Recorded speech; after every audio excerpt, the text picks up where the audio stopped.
नमस्कार दोस्तों। अब चुनाव आधे से ज़्यादा खत्म हो जाएगा। कल ये तय हो जाएगा कि ये 59 सीट के साथ ही लगभग 238 सीटों पर यह फैसला हो चुका होगा कि कितने कहाँ किस पार्टी को वोट और सीट मिली है। सब ने अपने अपने दावे कर लिए, सबके अपने अपने आप सुन भी रहे हैं। अलग अलग पत्रकार भी अलग अलग दावे कर रहे हैं। जिस तरह नेता शायद उनसे भी ज़्यादा बड़े बड़े दावे पत्रकारों के पास हैं। हालांकि जो भी आप लोग जिसको सुन रहे हैं, आप कोशिश ये करते हैं हम लोग कि जो ग्राउंड्स पर जो दिख रहा है उसको हम रिकॉर्ड के साथ मैच करके दिखाने की कोशिश करते हैं।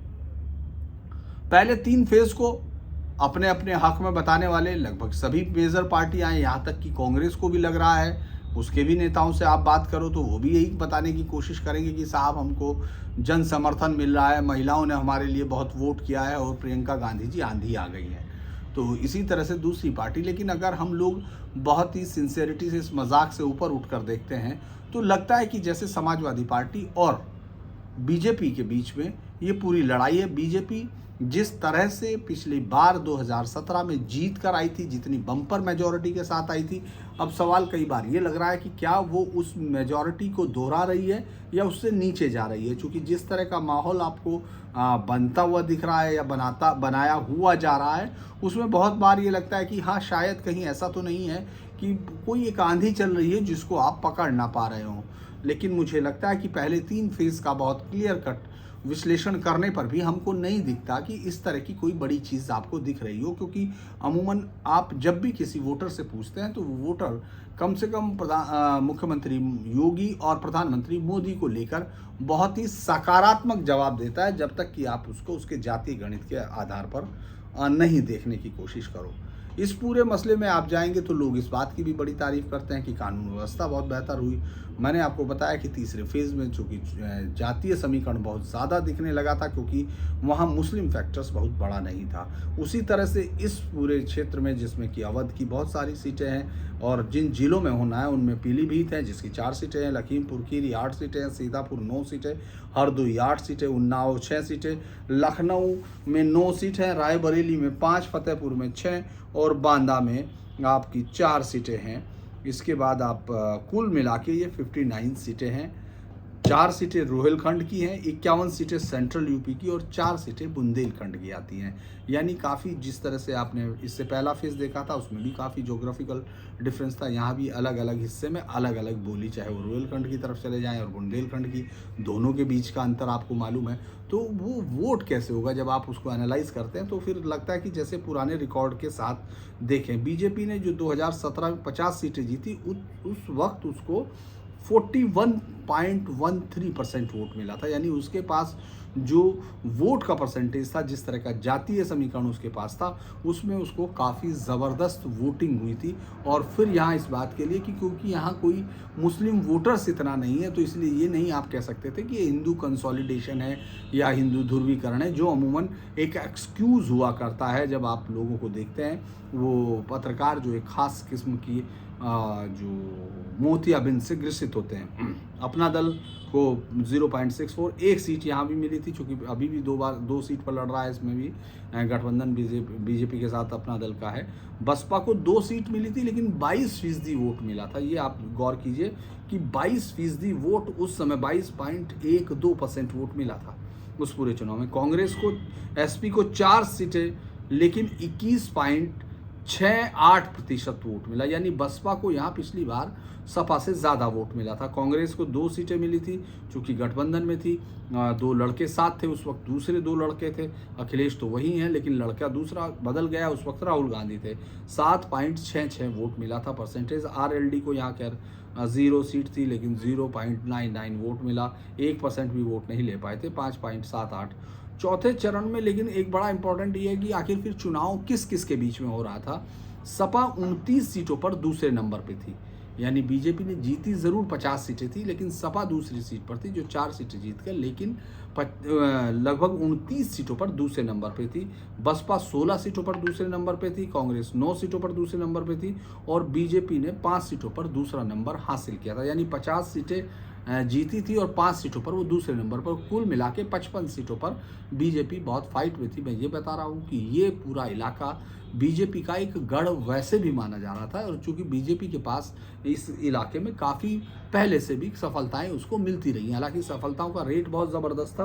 पूरे यूपी में जब 2017 का हम लोगों ने बात की तो लगता है कि पूरे यूपी में 81.25% स्ट्राइक रेट था, यानी जितनी सीटों पर वो लड़े उनमें से इतना। लेकिन इस हिस्से में अगर हम लोगों ने देखा तो ये 87% था। अच्छा, जो बीजेपी को इन 2019 का अगर हम लोग चुनाव की बात करते हैं, ये बीजेपी का 2019 का अगर आप जो लोकसभा चुनाव हुआ उसमें कौन सी पार्टी कितने पर आगे थी, ये भी बड़ा इंटरेस्टिंग हो सकता है। क्योंकि मैं इसलिए डाटा पर ज़्यादा बात कर रहा हूँ क्योंकि लगातार आप देख रहे होंगे लोग अजब अजब किस्म के राय दे रहे हैं, खासतौर से वो जिनको लाखों लोग देख रहे हैं या जिनके लाखों सब्सक्राइबर हैं।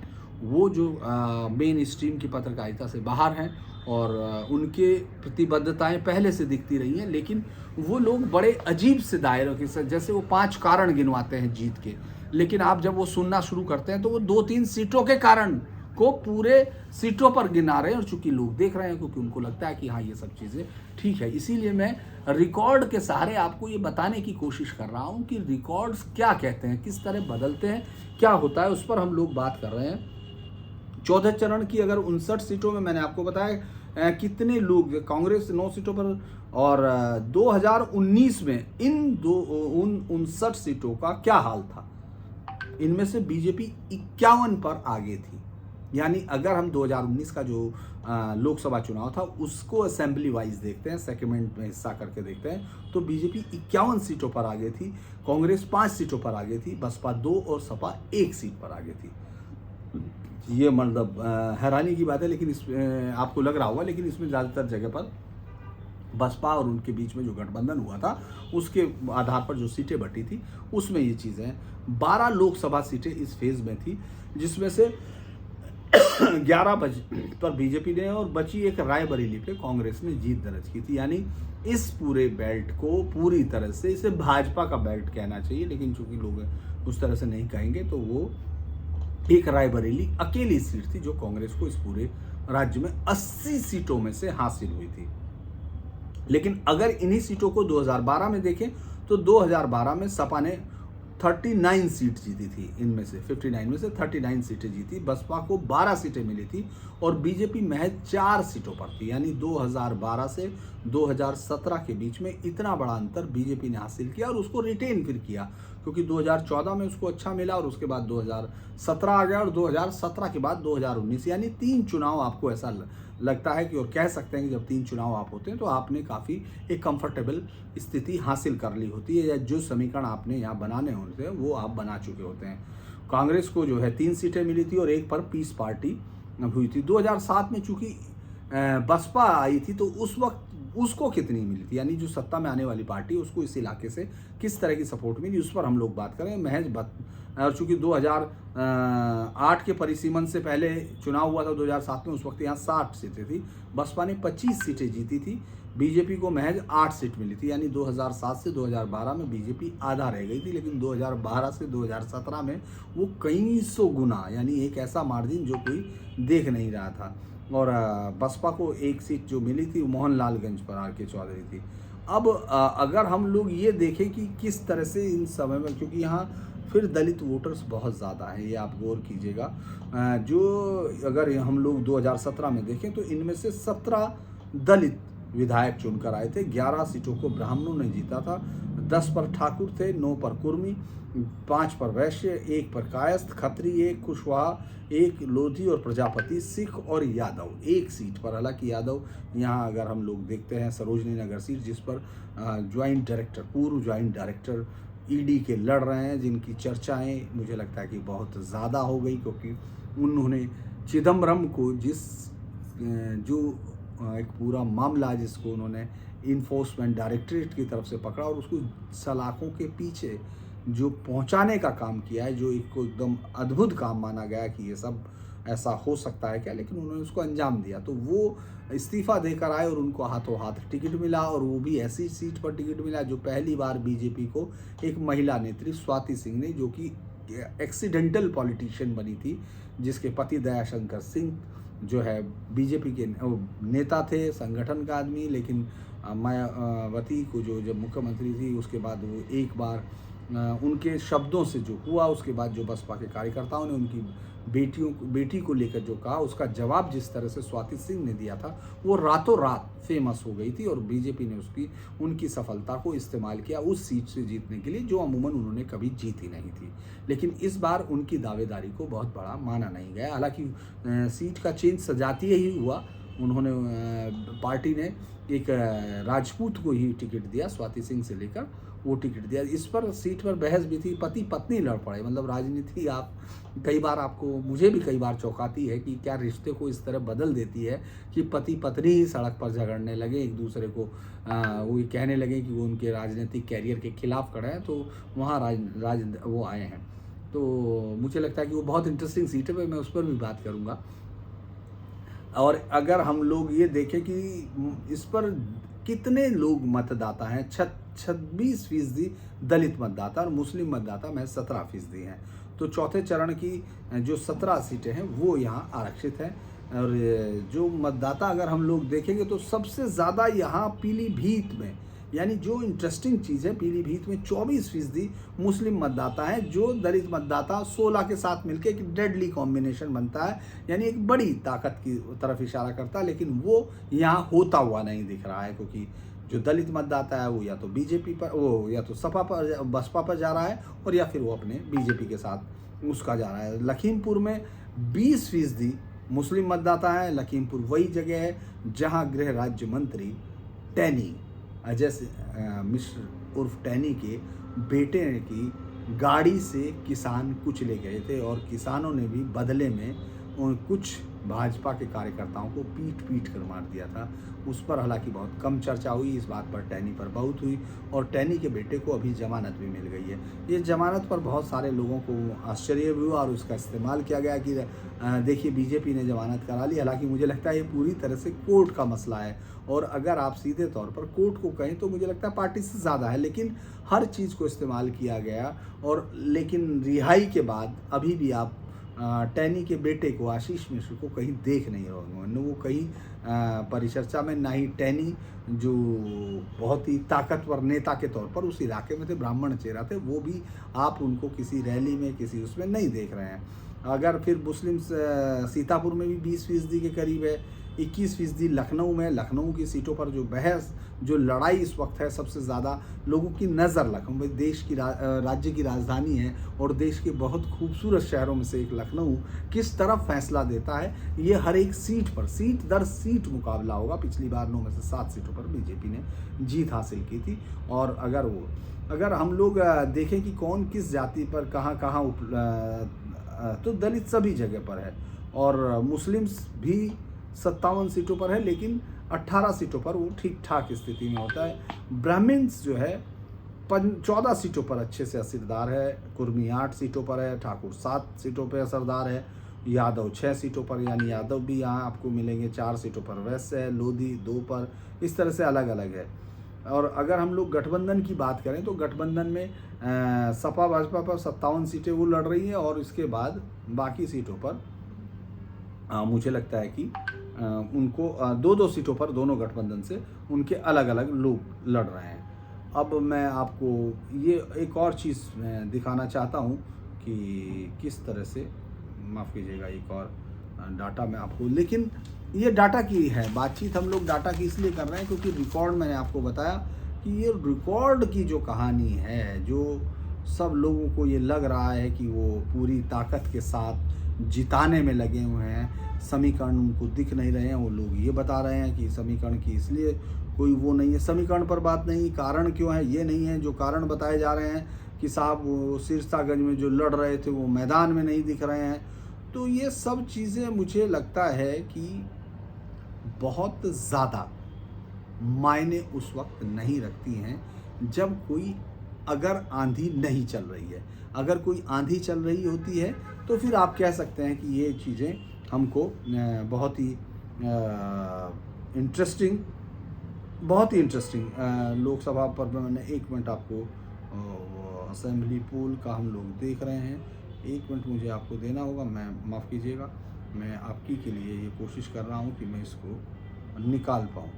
फोर्थ फेज़ के रिजल्ट्स में बहुत ही मार्जिन वाइज मैं आपको बताना चाहता हूँ कि मार्जिन कितना कितना था, ये एक बहुत इंपॉर्टेंट है। उसके बाद चूँकि मैं इस फेज़ को किस तरह देख रहा हूँ इस पर, फोर्थ फेज़ में जो 2010 था बीजेपी, मैंने बताया आपको कितना था। मार्जिन वाइज रिजल्ट जो हैं 5000 से नीचे जीत हुई थी, वो 8 सीटें ऐसी हैं जिसमें बीजेपी ने 3 जीती थी, 8 में से बसपा 1 और सपा को 2 सीट मिली थी। यानी महज 5000 से नीचे की जो जीत हुई थी उनमें 2 सपा को मिली थी और बस बीजेपी को भी उसमें 3 सीटें मिली थी। यानी वहाँ कुछ भी हो सकता है। और बीजेपी 3 पर दूसरे नंबर पर थी, 3 पर वो 5000 से नीचे जीती और 3 पर दूसरे नंबर पर थी। और यहाँ वोट मार्जिन 5000 से 10,000 सीट के बीच में जो सीटों का मार्जिन था उसमें 4 बीजेपी ने जीती थी, 3 सपा ने जीती थी और 1 पर बीजेपी रनर अप रही थी, 1 बसपा पर 1 थी।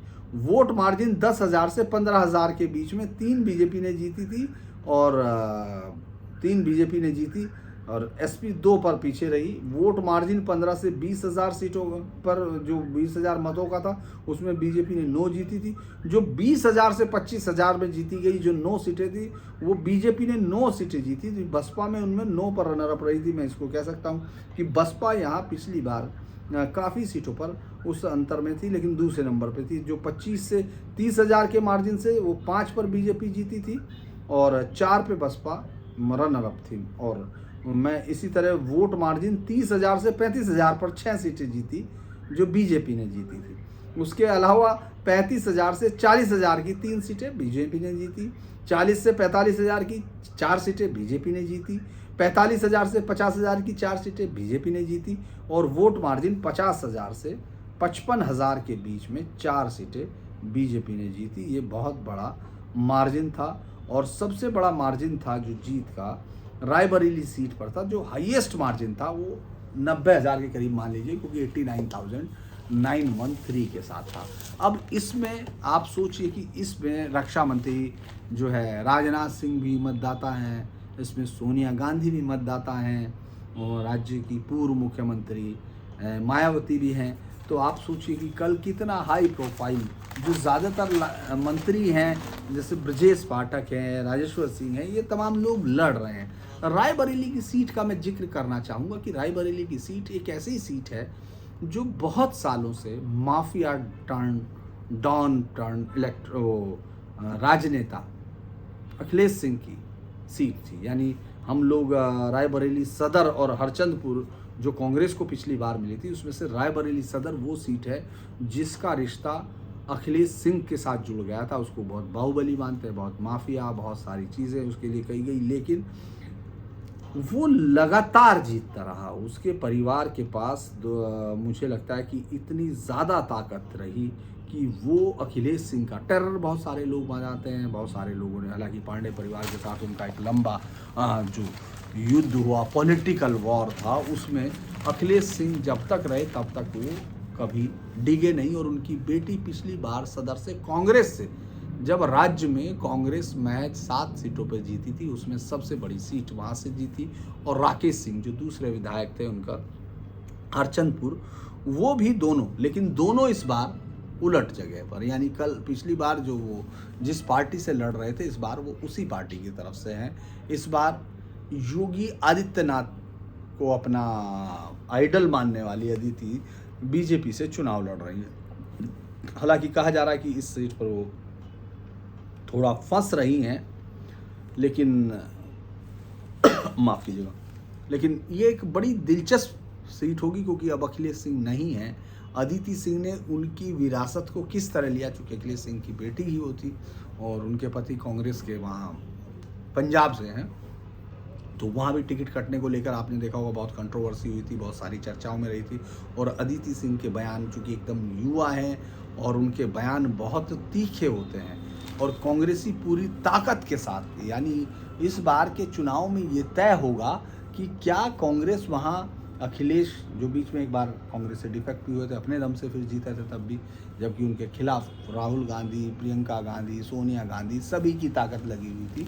तो ऐसे में देखना होगा कि वो वोटर कांग्रेस का था, हालांकि अखिलेश झूठा साबित कर चुके, और अदिति इस वक्त लड़ाई में है, तो क्या वो अखिलेश सिंह का वोटर था या फिर उनकी अपनी कांग्रेस के पास वो ताकत थी कि वो चीज़ें बदल सकती है। आज भी रायबरेली में ये एक तय होगा, क्योंकि रायबरेली की दोनों सीटें जो थी, दोनों सीटों के उम्मीदवार कांग्रेस के अब उनके साथ नहीं हैं। तो मुझे लगता है कि ये बहुत ही एक इंटरेस्टिंग जीत होगी।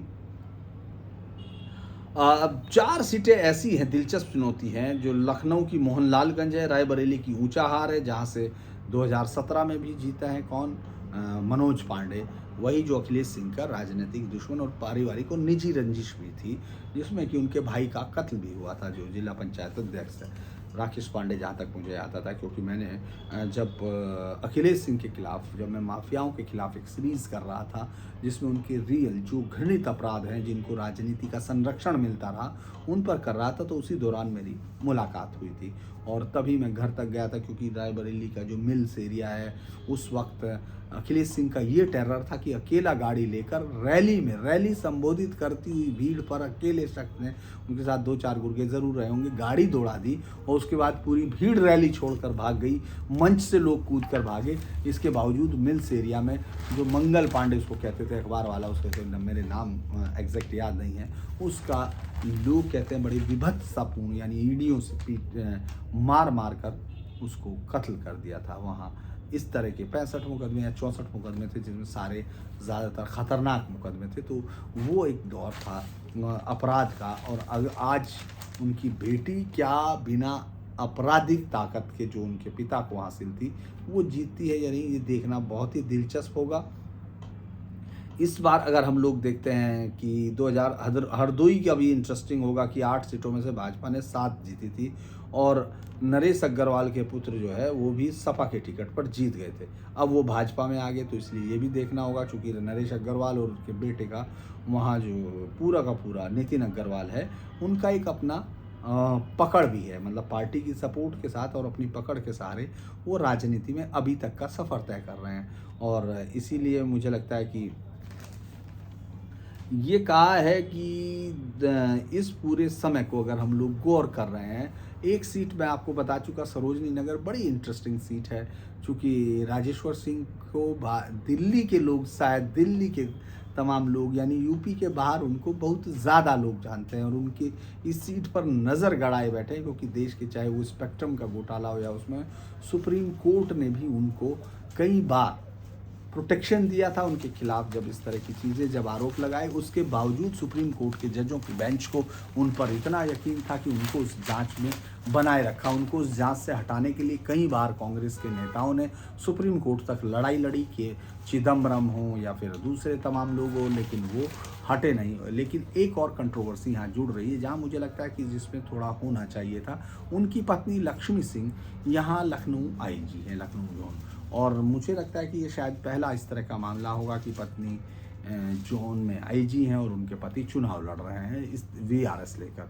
तो इस पर ज़रूर लोगों ने सवाल उठाए, और मुझे लगता है कि चुनाव आयोग ने ये किस तरह, मतलब उनको अनदेखी हुई या क्या हुआ, ये मैं नहीं कह पाऊँगा, लेकिन हाँ ये ज़रूर है कि इस तरह का मेरे लिए भी पहली बार। तो मोहनलालगंज हो गई, रायबरेली की ऊंचाहार हो गई, सीतापुर की सिदौली, और उन्नाव की पूर्वा ऐसी सीट है जिन पर कई दशकों से कमल खिलाना बीजेपी के लिए पूरा मुश्किल रहा। यानी यहाँ बीजेपी कभी, मतलब बहुत अरसे से बीजेपी जीती नहीं है, कई जगह तो वो जीती ही नहीं है। तो मुझे लगता है कि वो है। पीलीभीत मैंने कहा कि आपको मुस्लिम परसेंटेज भी 24 है, और उसके अलावा 16% दलित है, और बहुत बार वो ताकतवर है। लेकिन पीलीभीत के सांसद, आपको मालूम होगा कि अब क्या हो रहा है, वरुण गांधी धीरे धीरे गांधी परिवार के वापस अपने फोल्ड में जाने के लिए तमाम वो कोशिश कर रहे हैं कि बीजेपी उनको एक राजनीतिक शहादत जो है दे दे, लेने दें। वो अलग किस्म के ट्वीट कर रहे हैं, चाहे किसान आंदोलन पर हो, चाहे किसी पर हो।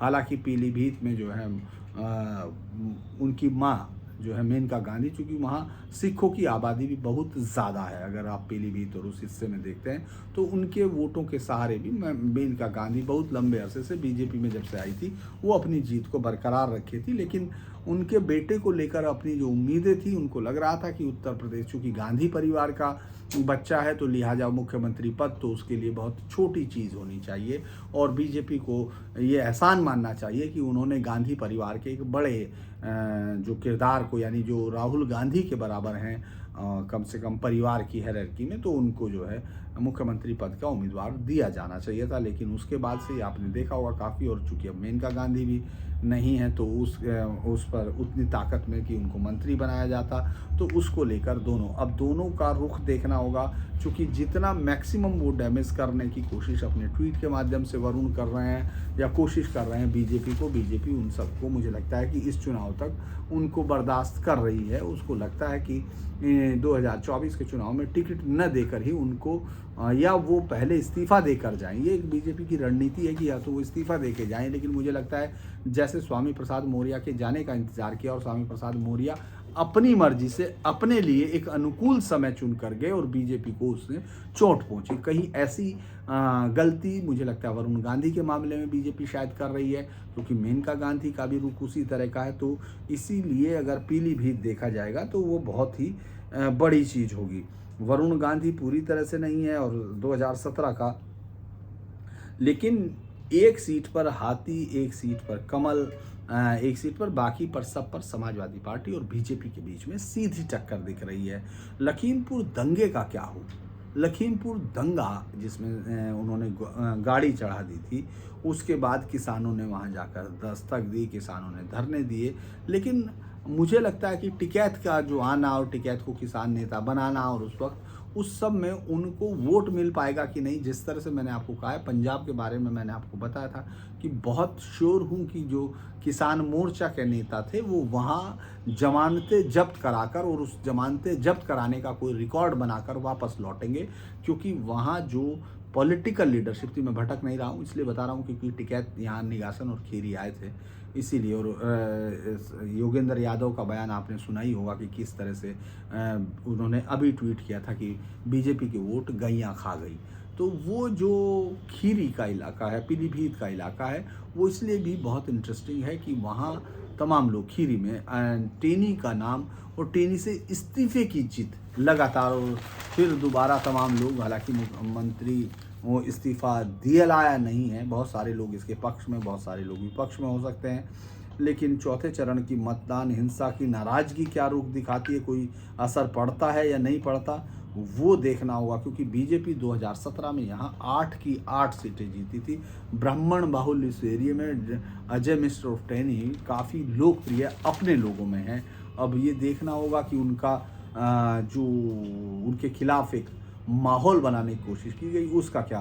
रायबरेली में जो चेंज हुआ है, मैंने आपको बताया कि 2 सीटें थी, तो वो बहुत ही इंटरेस्टिंग होगा कि ये जो कमल में पहुंचे हैं लोग, क्या होता है, क्या कांग्रेस रायबरेली के इस आखिरी अपने किले में कुछ लोगों को बचा पाने में कामयाब होती है या नहीं। क्योंकि पिछली बार भी 2 ही सीटें हरचंदपुर और रायबरेली सदर रह गई थी, और लेकिन वो जो है दोनों अब ऊंचाहार पर सीट पर मैंने आपको बताया कि कभी कमल नहीं खिला है, कभी कोई जीता नहीं है। मनोज पांडे ने 2017 में भी जीत हासिल की थी, 2012 में भी जीत हासिल की थी, 2017 में बीजेपी की आंधी में भी जीत हासिल की थी। और स्वामी प्रसाद मौर्य का बेटा यहीं से बीजेपी से उम्मीदवार से लड़के तो भी हार गया था मनोज पांडे से, और उसी सीट को लेकर बहुत ही ज़्यादा तानातानी हुई और स्वामी प्रसाद मौर्य अपने बेटे की सीट के लिए पार्टी छोड़कर आगे की तरफ बढ़ लिए। अब वो जिस सीट पर जा रहे हैं उस पर भी मुश्किल हालात में फंसे हुए हैं, देखना होगा कि वो क्या निकालती है।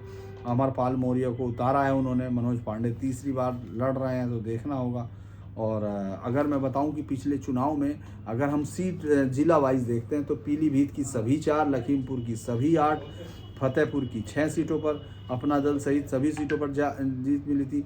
माफ़ कीजिए, लखनऊ मैंने 7 बताया, लखनऊ की 9 में से 8 सीटें भाजपा को मिली थी, जबकि कांग्रेस के रायबरेली में 6 मिली थी। इस चरण में जिन 5 सीटों पर चुनाव रहा उनमें से 2 मिली थी, 2 पर कांग्रेस और 1 ऊंचाहार में, यानी ऊंचाहार में सपा, 2 पर कांग्रेस और 5 में 2 सीटें बीजेपी को मिली थी। उन्नाव में 6 में से 5, सीतापुर में 9 में से 7, हरदोई 8 में से 7, बुंदेलखंड की 4 सीटों पे उन सभी पर बीजेपी जीती थी। यानी बीजेपी ने पिछली बार जो आंकड़ा है, क्योंकि 50 का आंकड़ा 59 में से बहुत बड़ा आंकड़ा होता है, और जीत के अंतर पर मैंने आपसे बात की। मैं इसलिए बात ये सब कर रहा हूँ, आपको लग रहा होगा कि आज उस तरह से मैं बात नहीं कर रहा हूँ जो अपनी तरफ से करता हूँ, रिकॉर्ड पर रिकॉर्ड दे रहा हूँ, वो इसलिए बार बार मैं बताने की कोशिश कर रहा हूँ कि भले ही जो लोग आप देखते हैं, लेकिन जिन लोगों को पास लाखों सब्सक्राइबर हैं और जो लोगों को लाखों देखा जाता है, वो किस तरह से एक बिना किसी रिकॉर्ड के एक आंधी को बताने की कोशिश कर रहे हैं। हो सकता है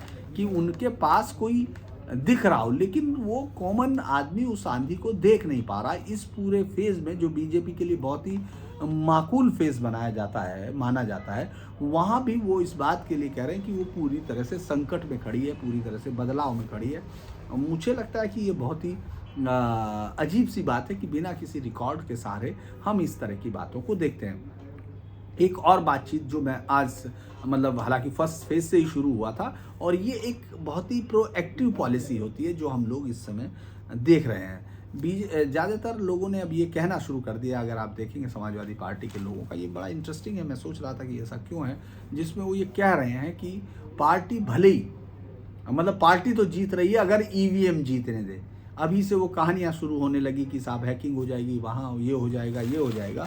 तो मुझे लगता है कि हो सकता है कि उनके दिमाग में क्या रहा हो, लेकिन कम से कम ये कॉन्फिडेंस शो नहीं करता, और ये बताता है कि जिस तरह से पहले 3 फेज़ में उनको उनके समर्थक पत्रकारों ने जिताने की कोशिश की। हालांकि वो तमाम लोग गोदी मीडिया ज़रूर ऐसे लोगों को बोलते हैं जो उनके तरह बात नहीं करता है, उनका समर्थन नहीं करता। तो जिस तरह से उनके उन रिपोर्टर्स ने जिताने की कोशिश की, ऐसे में अभी से ईवीएम को लेकर सवाल उठाना लगता है कि भविष्य की पोस्टरिंग हो रही है। और मैंने आपको बताया कि किस तरह से वो होगा। हरदोई बहुत इंटरेस्टिंग होगा, देखना होगा कि नरेश अग्रवाल का बेटा अभी किस बार देखता है, और अम्मार रिजवी के बेटा मौसम बसपा के टिकट पर महमूदाबाद से लड़ रहा है, और जबकि अम्मार रिजवी भाजपा में है। ज़्यादातर सीटों पर यहाँ भी सपा और भाजपा का ही मामला देखने को है। बुंदेलखंड में मैंने बताया था कि 2004 से पहले बीजेपी इन 4 सीटों में कभी नहीं जीती थी। अब 2022 में किसमें 2017 में वो सभी पर जीत गई। मतलब 2012 में उसको कोई सीट नहीं मिली थी, 2017 में सारी मिल गई, और अब फिर वो कोशिश करेंगे कि सारी लें। उन्नाव में 6 में से 5 सीटें अनिल सिंह फिर भाजपा में आ गए। अब आप ये देखिए, जो लोग दूसरी पार्टियों में जीते थे वो अब भाजपा में हैं। इस चीज़ का एक बहुत ही, मुझे लगता है कि मूल कार्यकर्ताओं पर असर भी पड़ता है कि वो क्या है, लेकिन जीत भी हासिल होती है। ये भी एक बेहतर रणनीति होती है, लेकिन ये रणनीति बंगाल में काम नहीं आई थी। आपने देखा था कि बंगाल में जिन लोगों को बीजेपी ने मूल कार्यकर्ताओं के ऊपर तरजीह देकर लेने की कोशिश की थी, उनमें से या तो ज़्यादातर हार गए थे, और हारने के बाद या जीते थे तो वो वापस चले गए थे मूल पार्टी में जब उससे। तो उस तरह की चीज़ें फतेहपुर में जो है, जहाँ भाजपा सरकार में सभी 6 सीटों पर भाजपा गठबंधन था। 2012 में बसपा ने 3, सपा ने 2 और भाजपा ने 1 सीट जीती थी। यानी ये तमाम सीटें वो थी जो 2012 में ज़्यादातर सपा बसपा पर रही, लेकिन बीजेपी ने 2017 में बहुत बड़ा कमबैक किया। तो 17 के बाद ये सबसे आसान सवाल ये हो सकता है कि फिर 22 में क्यों नहीं हो सकता, क्योंकि 19 में बीजेपी ने इस सफलता को रिपीट किया है। तो 19 के बाद जो आपके पास लॉस्ट रिकॉर्ड है वो 19 है, जिसमें आपने उससे ज़्यादा बड़ी सफलता हासिल की थी। तो मुझे लगता है कि बड़ी चीज़ होगी कि अब यहाँ केंद्रीय का मैंने आपको बता ही दिया, कई सारे लोग हैं। एक 2012 में साइकिल हुई, मुझे लगता है कि बहुत सारी चीज़, लखनऊ कैंट की बात है तो वहाँ पंडित ब्रजरेश पाठक, जो कभी बसपा कांग्रेस से बरास्ते बसपा यहाँ तक पहुँचे हैं, बहुत ताकतवर ब्राह्मण लीडर के तौर पर स्टूडेंट राजनीति से यहाँ तक का सफ़र तय करने वाले ब्रजेश पाठक कैंट सीट पर है, जो एक बेहद सेफ सीट मानी जाती है उनके लिए। 1.5 लाख ब्राह्मण वोटर हैं, मुस्लिम वोटर 40,000 हैं, सिंधी पंजाबी 50,000 है, वैसे भी 25,000 है, 20,000 क्षत्रिय हैं, श्रीवास्तव हैं, अनुसूचित जातियाँ 25,000, अन्य पिछड़ा वर्ग 40,000। तो मुझे लगता है कि ये बहुत ही इंटरेस्टिंग सीट है, लखनऊ की एक सीट, क्योंकि रवि प्रसाद मल्होत्रा भी उनके लड़ रहे हैं, बहुत अच्छा लड़ाई के साथ समाजवादी पार्टी की। लेकिन हमको इस पूरे फेज़ में ये भी देखना होगा कि जिस तरह से कहा कि वो कुछ समीक्षक ये भी मान रहे हैं कि अखिलेश जो है एक नया जो पोस्ट मंडल की राजनीति का जो समीकरण था उसको साधने की कोशिश कर रहे हैं। तो मुझे लगता है कि इसका भी टेस्ट होगा यहाँ पूरे उसमें और बसपा को देखना होगा कि इस पूरे फेज़ में, चूँकि इतनी बड़ी आबादी 16-17% दलित आबादी के साथ यहाँ एक ताकतवर कॉम्बिनेशन है, क्या इस फेज़ में मुस्लिम उसी हवा में रहता है जिस तरह से पिछले 3 चुनाव में देखा, 3 फेज़ पर देखा है कि वो बट नहीं रहा का मतलब वो हार या जीत हो, समाजवादी पार्टी के खेमे में खड़ा है। भले ही बसपा के पास एक बेहतर वोट बैंक हो, उसके बावजूद वो ये कोशिश कर रहा है। और इस तरह की अफवाहें बहुत सारी हैं, आप फील्ड में सुनेंगे जब आप सवाल करते हैं तो ये कहते हैं कि बसपा तो किसी भी तरह से अगर जीत जाती है तो बीजेपी को सपोर्ट करेगी। यहाँ तक कि बहुत सारों के पास तो इस बात की भी सूचना आने लगी कि साहब वो उनको राष्ट्रपति बना देगी, उनकी पार्टी को मर्ज कर लेगी। तो ये फील्ड में अलग अलग जो बहसें होती हैं उनका एक नमूना है कि किस तरह से लोग जो हैं अलग अलग चीज़ों पर बात करते हैं। लेकिन मुझे लगता है कि जो आतंक का मुद्दा है उस पर भी बात हो रही है कि आखिर आतंक का मुद्दा इस समय क्यों उभारा गया, या ये चूँकि ये एक ऐसा मुद्दा है जो सरकार को कोर्ट से मिला, यानी कोर्ट ने 38 लोगों को फांसी दी। अलग इंटरेस्टिंग है कि वो कोर्ट इसी वक्त क्यों फैसला दे रही है, इस पर भी लोग तमाम सवाल उठाने की शुरू कर दिए है। लेकिन वो लंबे समय से चलती हुई प्रक्रिया है और ये कोई कोर्ट को कोई मजबूर कर दे कि हजारों पन्नों की चार्जशीट, लाखों डॉक्यूमेंटेड एविडेंस, उन सब को अचानक कोई पार्टी अपने हक के लिए इस्तेमाल कर ले, ये थोड़ा सा मुझे मुश्किल लगता है। मैं ये नहीं कहूँगा कि ऐसा होता नहीं है, लेकिन मुझे थोड़ा इसलिए मुश्किल लग रहा है कि इतना बड़े प्लान के साथ नहीं। लेकिन बीजेपी जब आगे के फेज़ में बढ़ेगी, चाहे वो आजमगढ़ की तरफ जाए, मऊ और उसकी तरफ जाए, तो वो उस जो आतंकवाद के मुद्दे पर अपने आप को ज़्यादा ताकत के साथ खड़ा करने की कोशिश करेगी। चूँकि अगर इस हिस्से में अगर कोई बड़ी चीज़ दिखती है तो समाजवादी पार्टी के उस बात को ज़रूर देखना होगा कि जो मुकदमे वापस लिए थे, क्या जनता पर उसका फ़र्क पड़ता है। ये वोटर जो स्विंग वोटर है, जो फ्लोटिंग वोटर है, जो लास्ट मोमेंट पर ये तय करता है, और ऐसे लोगों की संख्या थोड़ी बहुत नहीं 8-10% होती है कि जो हवा देखते हैं, जो लास्ट मोमेंट पर तय करते हैं। तो मुझे लगता है उन लोगों के लिए बीजेपी ने ये बड़ा मुद्दा बनाया है। उनको लगता है कि ये जिस तरह का पूरा माहौल इस समय बराबर का लग रहा है, लेकिन जब बीजेपी इस पर जाती है तो उसके विपक्षी एक बहुत बड़ी पिच पर जाकर खेलने लगते हैं कि बीजेपी के पास कुछ नहीं है, वो वापस हिंदू मुसलमान कर रही है। और ये चीज़ों को सरलीकृत करने का या दूसरे के आक्रमण की धार को कम करने का एक तरीका भी है, क्योंकि इससे आप जो है इस तरह के गंभीर आरोप जिनको आप छुड़ाना चाहते थे उनको सजाएं हुई, और जिसके बेटे 2 में से एक फरार है पाकिस्तान में बैठकर हिंदुस्तान के खिलाफ, ये भी है अफगानिस्तान में कहीं कि वहाँ से हिंदुस्तान के खिलाफ निरंतर साजिश रच रहा है। दूसरा बेटा वो जिसने सैकड़ों निर्दोषों की जान ली और हिंदुस्तान के खिलाफ एक इतना बड़ा आतंकी संगठन खड़ा किया कि उसने पूरे देश की रीढ़ में पानी दौड़ा दिया था, उसके पिता समाजवादी पार्टी के मेंबर हैं। तो इस बात को लेकर मुझे लगता है कि बीजेपी ज़रूर कोशिश कर रही होगी कि इसको चस्पा दिया जाए। तो ये मामला धीरे धीरे आगे बढ़ेगा। कल सुबह से वोटिंग शुरू हो जाएगी। हम लोग 238 सीटों को देख चुके होंगे, यानी आधे से ज़्यादा का चुनाव पूरा हो चुका होगा और 7 में से 4 चरण भी पूरे हो चुके होंगे। इसके बाद आगे का चरण बहुत इंटरेस्टिंग होगा, लेकिन इसी चरण की वोटिंग के बाद देखेंगे कि क्या हुआ। कल भी मैं कोशिश करूंगा समय मिलने पर आपके साथ बैठकर बात करूंगा। मैं आपसे फिर मैं एक गुजारिश करूंगा, अगर आप इस वीडियो को पसंद करते हैं तो इसको लाइक कीजिए, सब्सक्राइब कीजिए, शेयर कीजिए और बेल आइकन भी दबाइए, क्योंकि इससे जब आप शेयर करेंगे तो शायद इससे ज़्यादा रीच बढ़ती है। मेरी वो जो लोग जिन बिना किसी रिकॉर्ड के या इसके बातचीत कर रहे हैं, अगर हो जाएगा तो हम 10 मार्च को देखेंगे कि उनके पास आधार क्या हो सकता है कि उनको इस तरह के तुक्के हों कि इतनी आ जाएंगी, और आ जाती है तो लोग उस पर बहुत खुश हो जाते हैं। मुझे लगता है कि ग्राउंड्स में क्या दिखता है ये बहुत इंटरेस्टिंग होता है कि हम उसको कैसे देखते हैं। इस पूरे उस पर मुझे लगता है कि बहुत ही इंटरेस्टिंग एक कविता की बात की थी किसी ने, और मैं माफ़ कीजिएगा कि मैं उस समय फिर तैयारियां नहीं कर पाया, क्योंकि लगातार कल के चुनाव के लिए हमारे ऑफिस का भी काम होता है हम लोग। मैं माफ़ कीजिएगा कि क्या मैं वो निकाल पाऊँगा, क्योंकि मेरी पसंदीदा कविता है जो वो अगर मैं निकाल पाया तो आपको देता हूँ।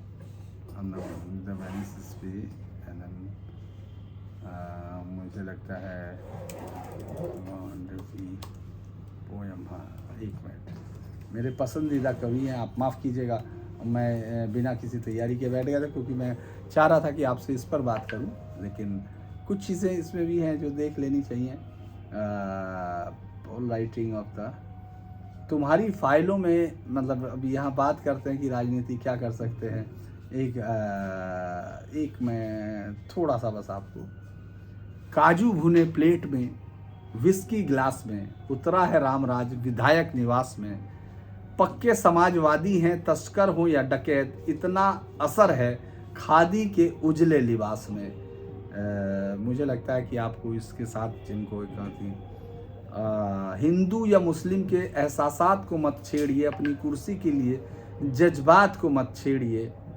अब मैं कह नहीं सकता हूँ कि आप में से कितना है, बहुत सारा है ये समाजवादी। ये खुद भी बहुत कम्युनिस्ट लिटरेचर के आदमी थे, लेकिन कई बार अच्छी चीज़ें आपको कहीं से मिले, जो लाइनें आपको सुकून दे या जो लाइनें को इशारा कर रही हूँ उसको देखना चाहिए। इसी के साथ आज के लिए बस इतना ही। कल फिर मुलाकात होगी, मैं फिर आपसे उम्मीद करता हूँ। एक और बात मैं कह रहा हूँ कि हिजाब पर मैंने बहुत अच्छा रिसर्च के साथ आप लोगों के लिए जो प्रोग्राम बनाया था उसको बहुत कम लोगों ने देखा है। हालांकि अभी में बहुत ज़्यादा लोग वैसे भी नहीं देखते, लेकिन मेरी आपसे गुजारिश है कि आप जाइए और हिजाब वाले को ज़रूर देखिए, उसको देखिए और उस पर राय दीजिए। हो सकता है कि आप कुछ बेहतर राय मुझे दें और मैं उस पर जाऊँ। आज के लिए इतना ही। कल सुबह चूँकि जल्दी जाना है तो उसके लिए तैयारी। नमस्कार, फिर मुलाकात कल तक के लिए।